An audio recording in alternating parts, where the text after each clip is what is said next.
My name is Shannon Rainey, and I've been doing historical sewing and living history for about a year and a half.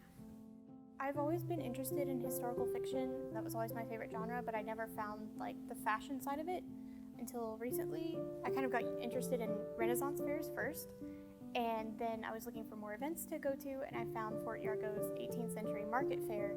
And I was like, well, I'd love to dress up for this, but I don't have an 18th century costume, so I guess I'll make one. And so that's kind of where everything started.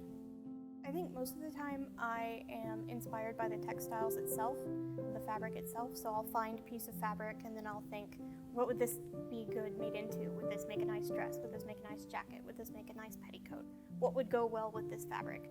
So I tend to think from the fabric first. Although sometimes I'm inspired by a show or a book or a movie. Outlander is one that I like, a lot of the costumes in that. They're not always the most accurate, but yeah. And so I think most of the time it starts with the fabric. My favorite fabric to work with is probably linen or a linen blend.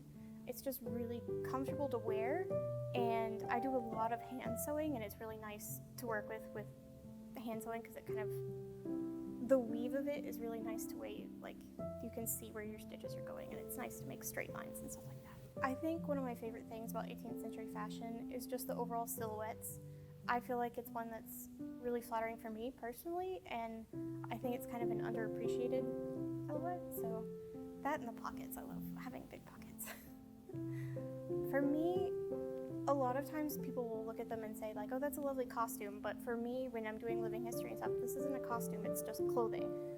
So I've done historical camping, I've done cooking. We at Fort Yargo, I'm part of the Living History Society there, and we just live life in the 18th century.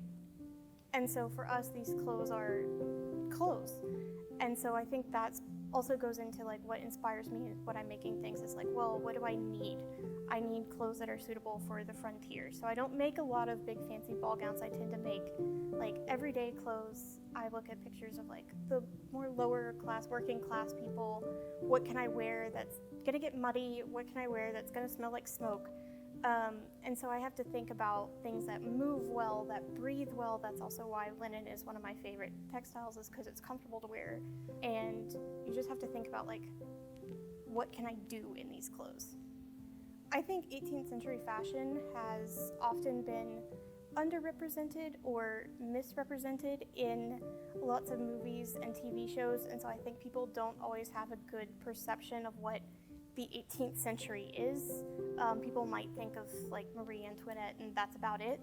Maybe Martha Washington from here, but I don't think people really have a good idea of what the 18th century looks like, and this is a really good opportunity for people to come and learn what 18th century fashion really looks like throughout the whole century, throughout different class levels. I think this is a really good opportunity.